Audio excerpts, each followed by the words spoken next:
This is ABC15 Mornings. An officer killed and another injured during a pursuit this morning. What police are releasing about the suspect. Plus, the vigil happening today to honor fallen Chandler police officer Christopher Farrar after he spent 18 years serving the Valley. And we take a deep dive into the America's Family Plan, where the president plans to get the money if it becomes law. And a new estimate says 5 million Americans skipped their second dose of the COVID vaccine. Why health officials say this could be problematic.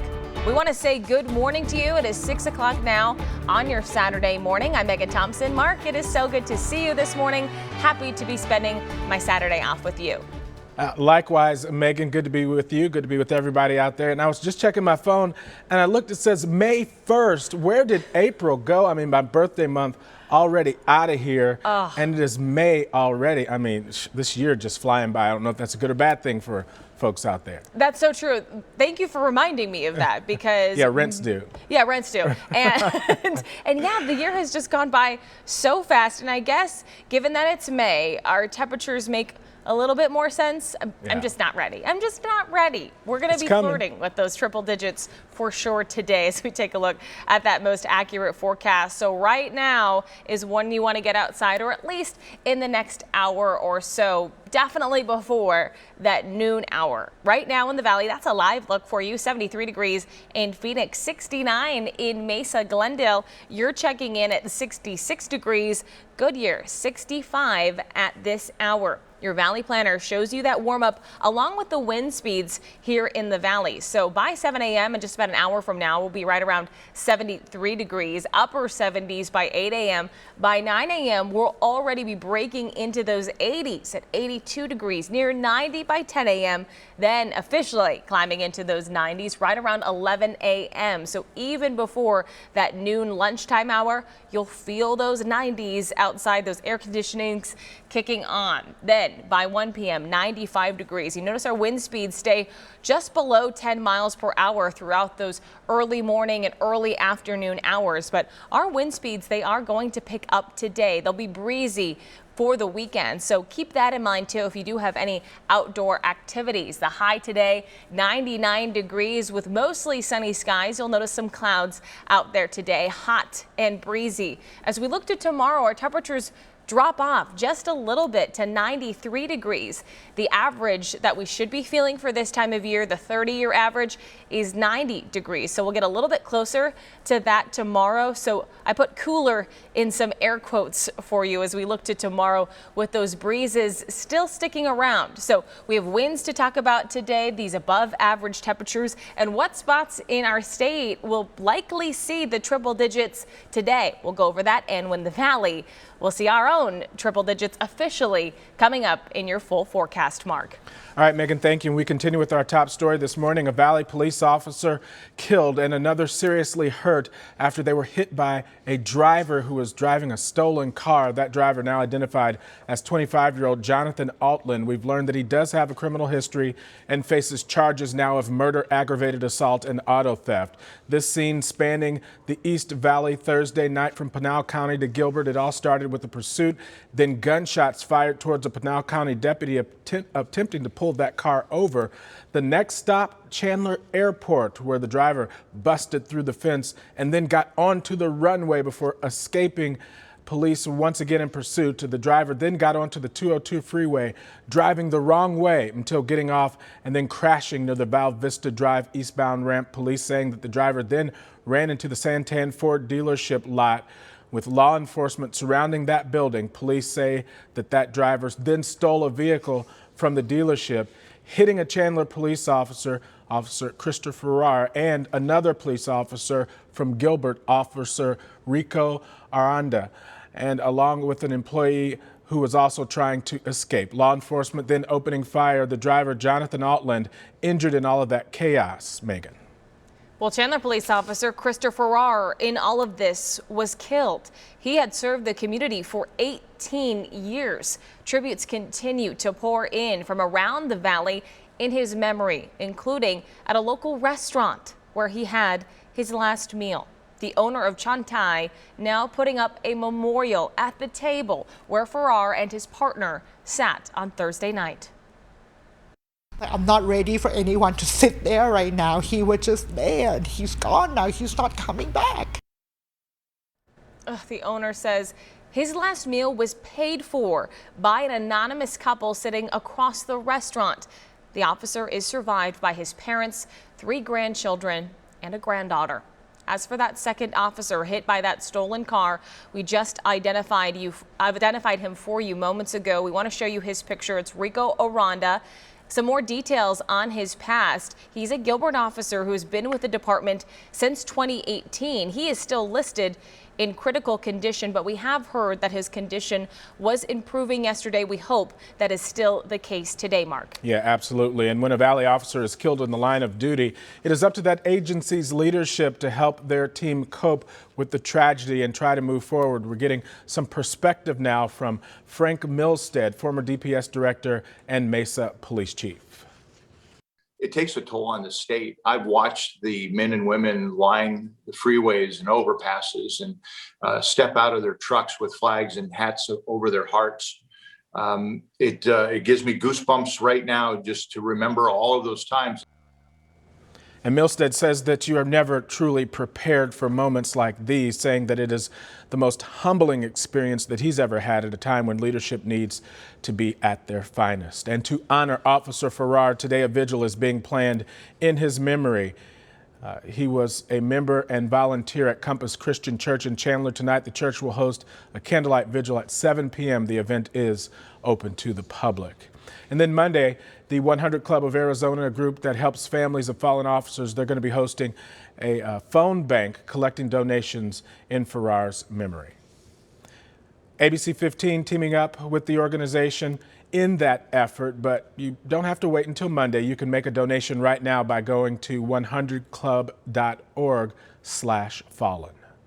You know, too, that if you want your donations from the 100 Club to go directly to Farrar's family, you just have to specify that and it will go right to his family. We know all of the people who were close to him probably need our support more than ever right now. So you can specify that. And if you don't, it just goes into that 100 Club fund that helps with those medical bills. We think of that Gilbert officer who is probably piling up some medical bills right now. It could go to that and any other officer who's injured, hurt, or their families in the line of duty. So we are honored to take part in that with the 100 Club. And of course, you can make a donation right now, but we'll have that phone bank for you on Monday.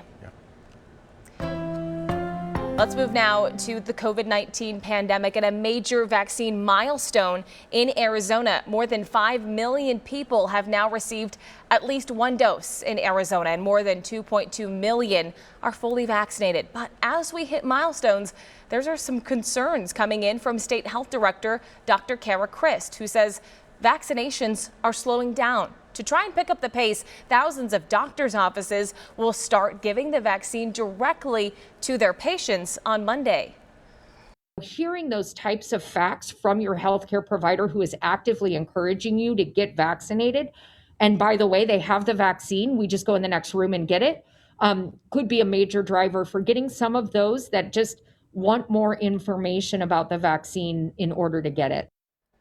As for the state-run sites, you no longer need an appointment to get the shot. Dr. Chris says all of them allow walk-ins now. And right now, Pfizer is the only vaccine approved for teens 16 to 18 years old. But now they're looking to get approval to offer the shot to kids as young as 12 years old. They just submitted a study to European regulators involving a clinical trial of 2,000 teens. They say it shows the vaccine was safe and effective. They're looking for the same approval here in the United States. An estimated 5 million people got their first dose of COVID-19, the vaccine, but then they missed or skipped that second dose. Part of that figure could come from reporting errors. For instance, if someone got their first dose at one location, then their second dose someplace else. But experts, they are worried that vaccine hesitancy could keep the world from reaching true immunity to the virus. Some who are skipping their second shot just don't want to deal with any of the side effects. She had a reaction to the first shot. Me, not as bad, but I was still on the fence whether I want to do it or not. Yeah, officials, they are stressing that all of the current data suggests that both shots are needed to become fully protected. Right now, President Joe Biden is traveling around to push his proposed American Families Plan and American Jobs Plan. But where is the money coming from for all this spending, and how much is it going to be costing you? Our own Jose George taking a look not only at that, but the likelihood any of this actually becomes law. Madam Speaker, the President of the United States. The president is talking a lot about the future these days. We're at a great inflection point in history. And a lot about future spending impacting you, which may have you wondering, how much is all this costing? The American Rescue Plan, which became law in March, cost $1.9 trillion. The American Jobs Plan, the infrastructure proposal to fix roads, bridges, and broadband, has an estimated cost of $2.5 trillion. And the new American Families Plan, which would create programs like free community college and paid family leave, has an estimated price tag of $1.8 trillion. Combine that all together, and that's $6.2 trillion new dollars President Biden wants to spend in his first year. For perspective, President Obama was criticized by some for his record-setting 2009 stimulus. That price tag, though, was just $840 billion. The White House says their plans will be paid for with new taxes, but whether or not the men and women who work here on Capitol Hill and in Congress believe that argument is still to be determined. The American Jobs Plan calls for an increase in the corporate tax rate from 21 to 28%. The American Families Plan calls for an income tax rate increase for the top 1% of earners, changing the highest tax bracket they'd pay from 37% to 39.6%. The president has routinely said couples making under $400,000 a year won't be impacted. Additionally, the president wants to tax millionaires more on any capital gains like the selling of stocks. Not to mention, he wants the IRS to audit more people so the government receives what it's supposed to.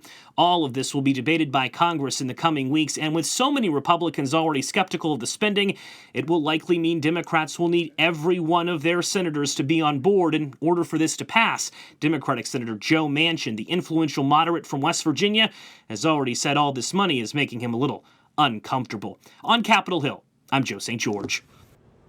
Scammers preying on people in need. This morning, the Let Joe Know team breaks down how you can spot fake offers or federal financial aid. Plus, how ASU is looking at education through a new lens to inspire the next generation of teachers. That's coming up.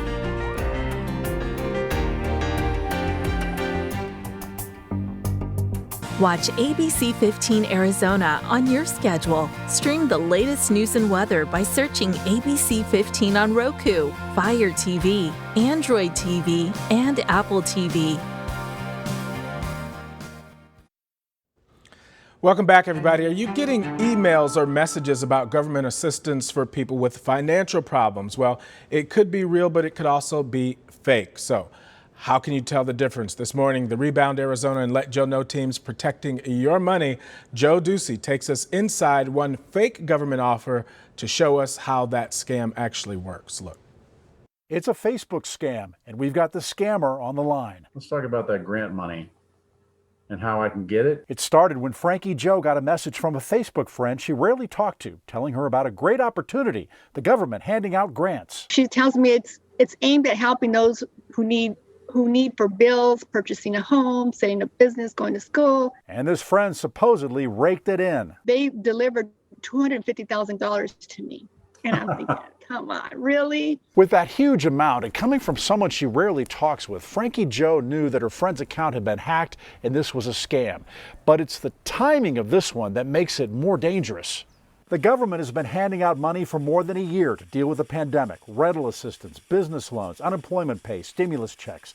It makes these government grant scams appear more legitimate to people like Alice, who says a man called about government grants that I can use for my bills and never pay back. So she sent cash overnight to get it and never received anything. Hi, my name is Joe, and I'm calling you about that Freedom grant. This scam played out like many. I quickly got a text from a special agent working for the government. Are you ready to apply for your grant offer now?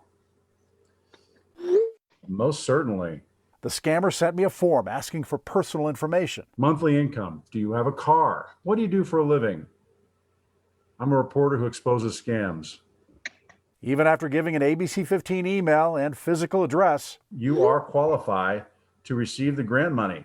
am so much happy for you. There were no taxes. Oh, good grief.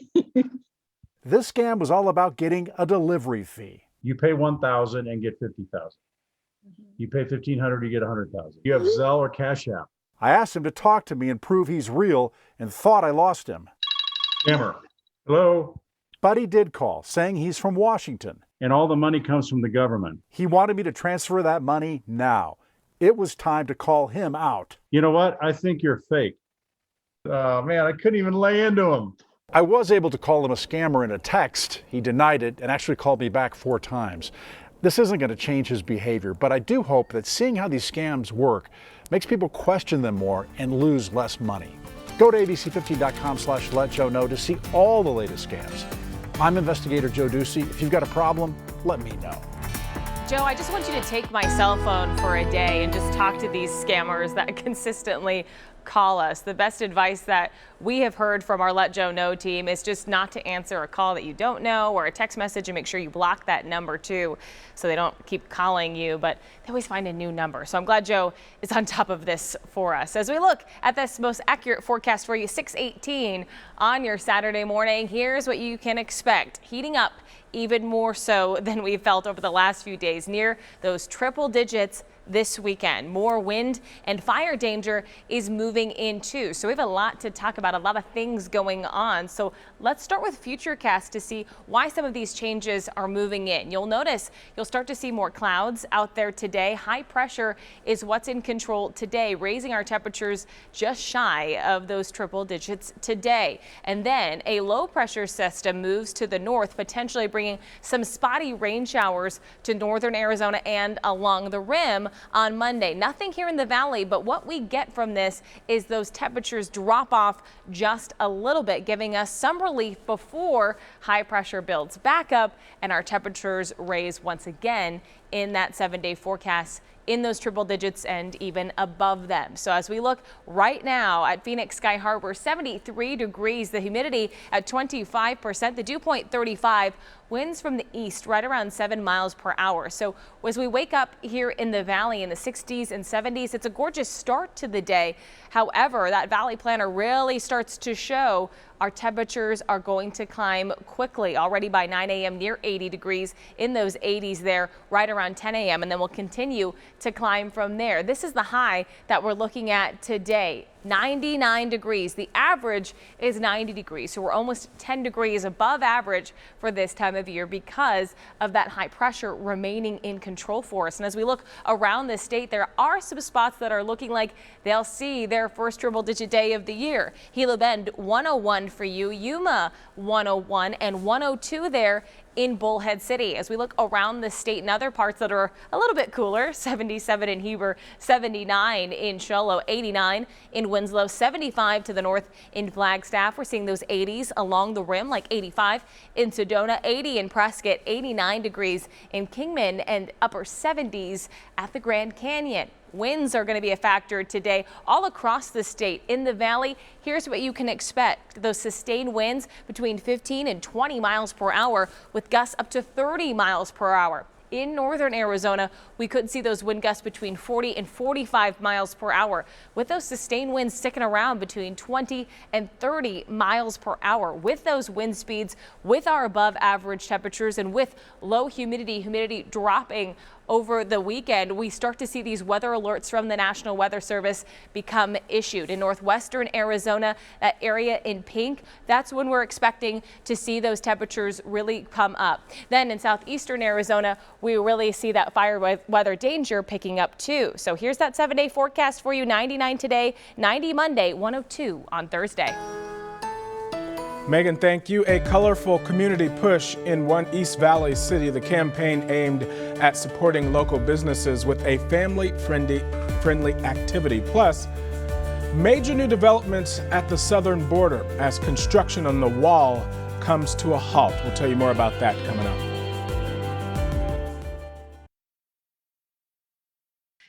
If you needed another reason to maybe order takeout this week, I have got you covered. We have a wonderful event going on in the city of Tempe over the next few weeks. It's a colorful celebration that includes supporting small businesses while getting some history lessons too. So joining us to talk about it is Mayor Corey Woods with the City of Tempe. Can you explain this colorful celebration to our viewers, Mayor Woods? Really, it was a couple of things. We wanted to remind people of the 150th year anniversary of the City of Tempe, but also kind of reinforce COVID-19 safety precautions. So that was one of the reasons and how this idea came about. So we combined it into this effort called Color Your Community, which is a sort of Takeout Tuesday coloring extravaganza, which is pretty amazing.